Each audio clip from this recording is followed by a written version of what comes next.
नमस्कार दोस्तों, in this video we will talk about the important PYQ of the UPSC and various state PCS. ठीक है, so without any delay let's start. So the first question is which of the following describes the best concept of the nirvana in the Buddhism. So nirvana के बारे में कौन बताता है Buddhism में, कौन सा कॉन्सेप्ट बताता है. सो बात की जाए निर्वाणा की तो हमें पता है निर्वाणा मतलब क्या होता है. Nirvana is just like the moksha. ठीक है, जैसे मोक्ष की बात करते हैं, ठीक है, मोक्ष की बात करते हैं तो moksha is just same as the nirvana. Clear? Okay, nirvana.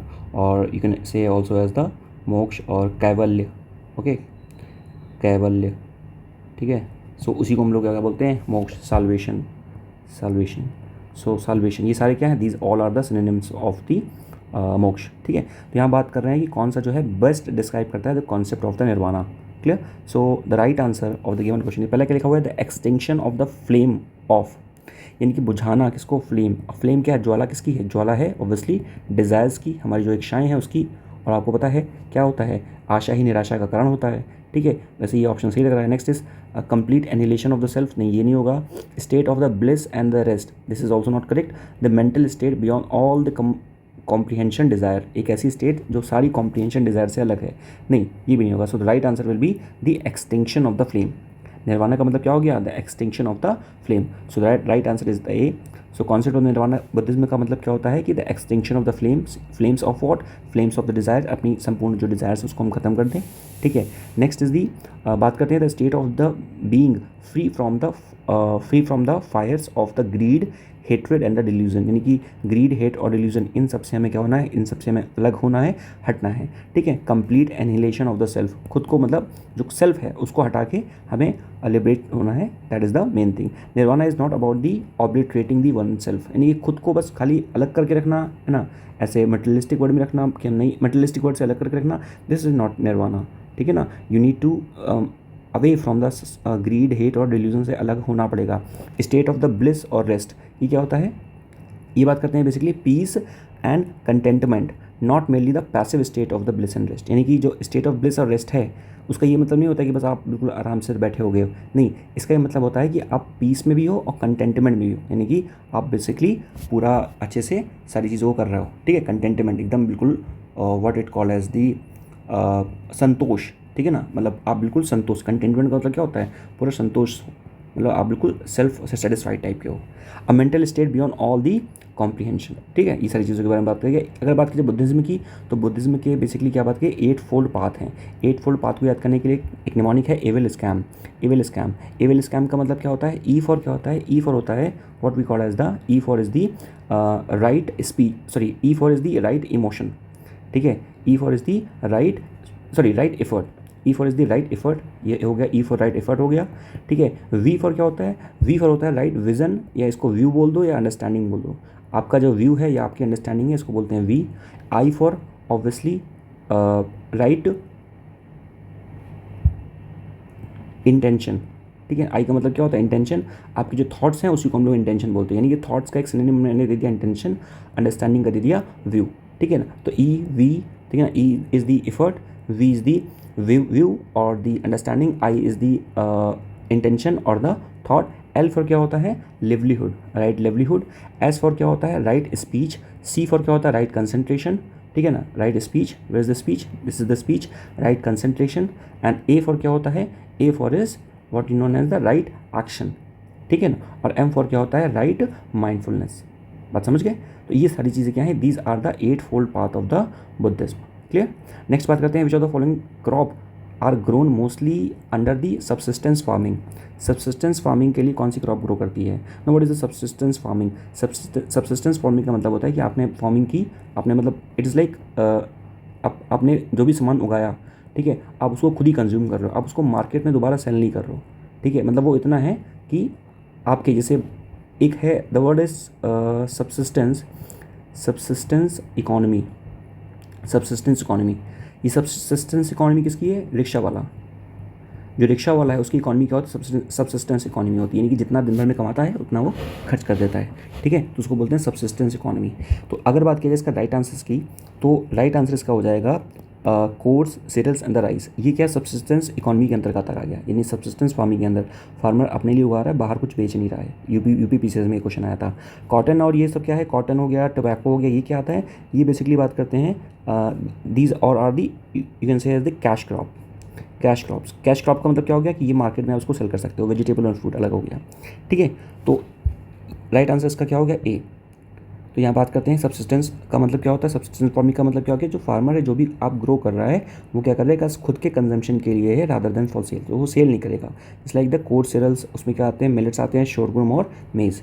Clear. Next बात करते हैं course cash crops and the plantation crops. So cash crops क्या होती हैं, कैश क्रॉप्स या plantation crop just like the cotton, ठीक है ना, cotton is the cash crops और tobacco these are the cash crop, मतलब उसको बेच सकते हैं या मोस्टली बेचने के लिए उगाई जाती हैं, ठीक है ना। So and these cash crops are also known as the industrial crops. Clear. Conditions क्या है, कॉटन के बारे में बात की जाए, and cotton is obviously UPSC में एक बार पूछा भी गया था, ठीक है। तो कॉटन के बारे में बात की जाए तो कॉटन ब्लैक सॉइल में उगती है, हमें पता है, एंड डेक्कन जो प्लेटू में वहाँ पर होती है, एलुवियल और रेड सॉइल में भी इसकी उपज जो है वो हो सकती है। टेम्परेचर जो है 20 से 30 डिग्री सेल्सियस, 50 से 80 का रेनफॉल चाहिए, और वेरी इंपॉर्टेंट विच इज़ 210 यानी कि 210 डेज़ का फ्रॉस्ट फ्री डेज चाहिए। क्या चाहिए, 210 दिन फ्रॉस्ट फ्री डेज चाहिए। ब्राइट सनलाइट चाहिए, कितनी सनलाइट चाहिए, ब्राइट सनलाइट चाहिए, और क्लियर स्काई चाहिए at the time of the picking season. तो पिकिंग सीजन में अगर क्या है, क्लियर स्काई है तो वो बहुत अच्छी चीज़ है। जेस्टेशन पीरियड जो होता है इसका 6 से 8 मंथ का होता है, ठीक है ना। और ये क्या है, खरीफ क्रॉप है। खरीफ क्रॉप क्या होती है, जो समर में जो क्रॉप्स होती हैं उसको खरीफ क्रॉप बोलते हैं, ठीक है ना। विंटर की जो होती है उसको बोलते हैं रबी क्रॉप। कैसे याद करेंगे, रबी, आर फॉर रजाई, ठीक है। रजाई कब ओढ़ते हैं, ठंड में ओढ़ते हैं। विंटर खरीफ, और के फॉर कुल्फ़ी।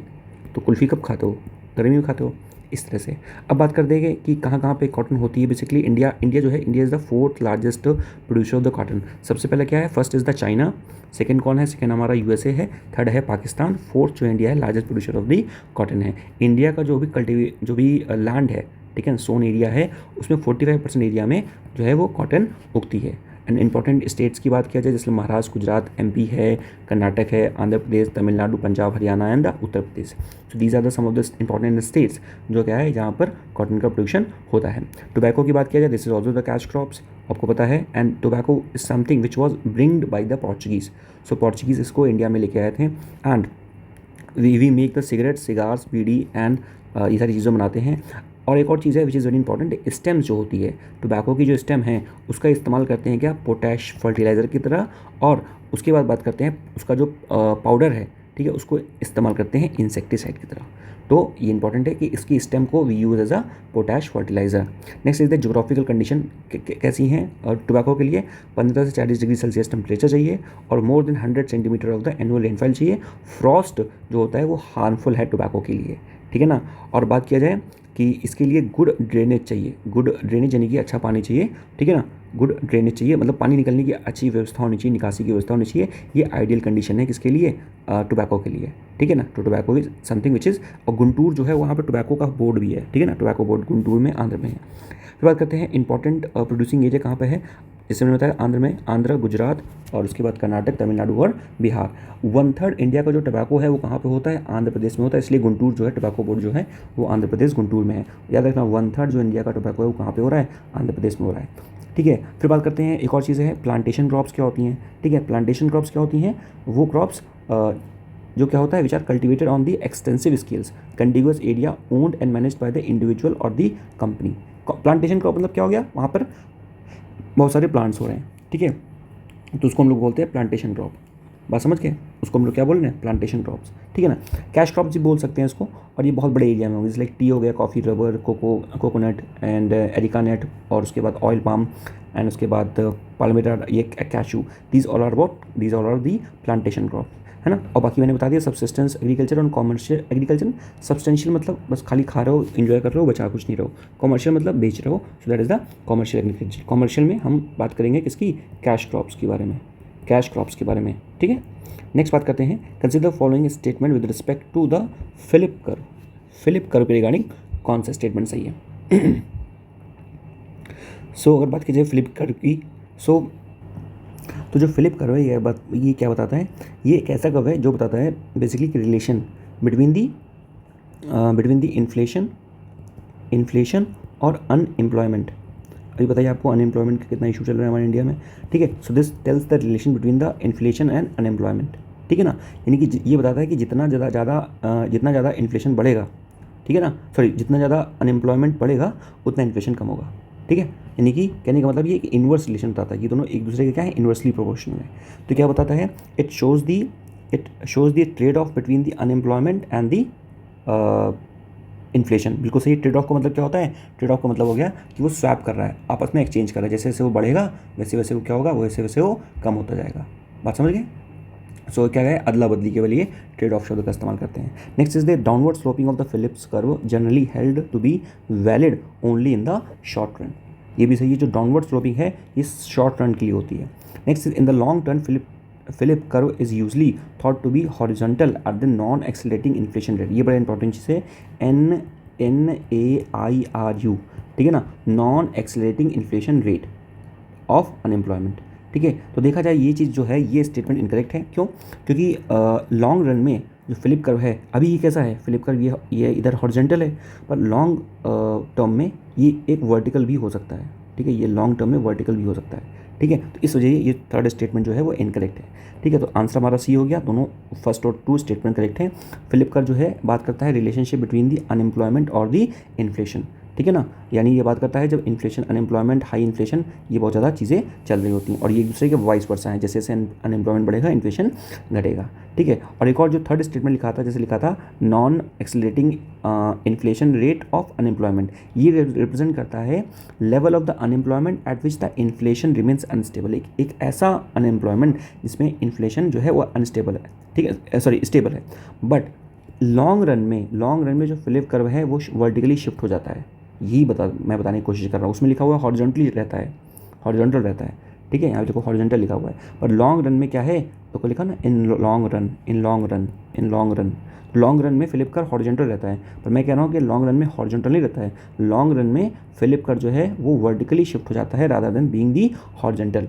और ये क्या इंडिकेट करता है, ये इंडिकेट करता है कि unemployment can have different equilibrium at the different level of the inflation. यानी कि different level of the inflation पे जो अनएम्प्लॉयमेंट की जो कंडीशंस होंगी वो क्या हो जाएंगी, वो डिफरेंट हो जाएंगी, ठीक है ना। और इकोनॉमिस्ट बिलीव करते हैं कि natural rate of the unemployment below which the inflation start to accelerate, ठीक है ना, ठीक है। तो ये पूरा कर दिया गया है, देखो आप देख सकते हो, जैसे the here it is the stage of the inflation, और ये क्या है, this is the unemployment. Clear हो गई। तो जैसे जैसे अनएम्प्लॉयमेंट कम होगा तो इन्फ्लेशन बढ़ता जाएगा, ठीक है, और जैसे जैसे इन्फ्लेशन बढ़ेगा अनएम्प्लॉयमेंट कम होगा। Next is which of the following committee of the parliament has no member from the Rajya Sabha. एक ऐसी कमेटी जहाँ पर कोई भी मेंबर राज्यसभा से नहीं है। तो बात किया जाए पब्लिक अकाउंट कमेटी, इसमें तो होते हैं, ठीक है ना, public committee on the public undertaking.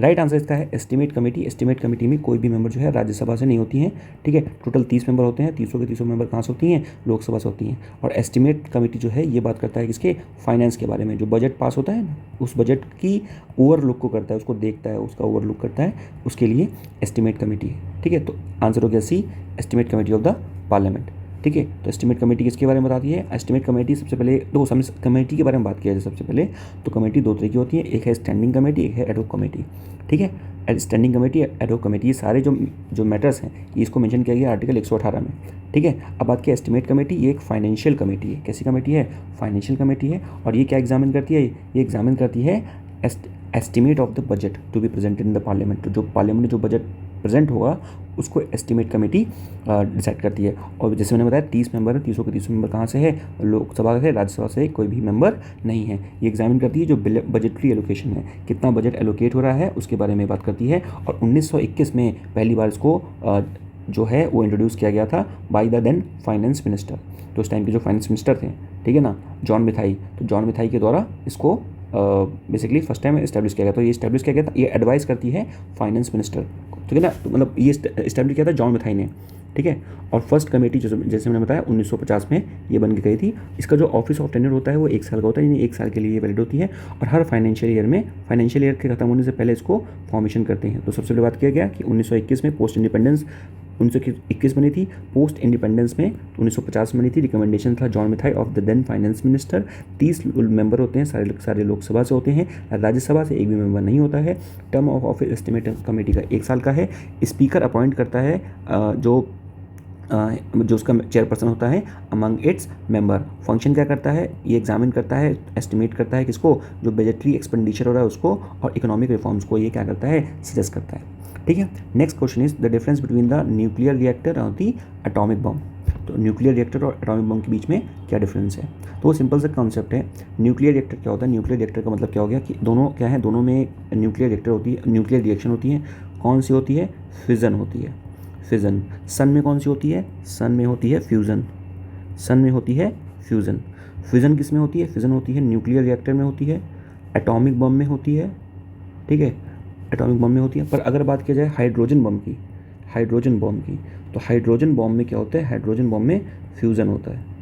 Fusion जो है वो ज़्यादा खतरनाक होता है। ठीक है। और यहाँ पर अगर बात किया जाए तो ये पूछ रहा है कि द डिफरेंस बिटवीन, अच्छा दोनों में डिफरेंस क्या है। डिफरेंस ये है कि डिफरेंस क्या है, ओके। पहले लिखा हुआ है no chain reaction take place in the nuclear reactor. भाई ये तो गलत है, चेन रिएक्शन तो होगी। The chain reaction in the nuclear reactor is controlled. ये तो बात सही है, कंट्रोल होती है, क्योंकि फिजन को कंट्रोल कर सकते हो, फ्यूजन को कंट्रोल नहीं कर सकते। ठीक है ना। फिर बात करते हैं the chain reaction in the nuclear reactor is not control, गलत हो जाएगा। नो चेन रिएक्शन गलत हो जाएगा। तो आंसर इसका हो जाएगा, इसका आंसर भी हो जाएगा 5 का बी। ठीक है। तो बस इतनी सी यहाँ पे बात थी, और ज़्यादा इंपॉर्टेंट कुछ भी यहाँ पे नहीं था। ठीक है। तो इस वीडियो में इतना ही, तब आपसे मिलते हैं नेक्स्ट वीडियो में। अगर आपको वीडियो अच्छी लगी तो please do let me know in the comment section. अपने सोशल मीडिया हैंडल्स में इसको शेयर कर दीजिए और हमारे वीडियो को सपोर्ट करिए। Thank you.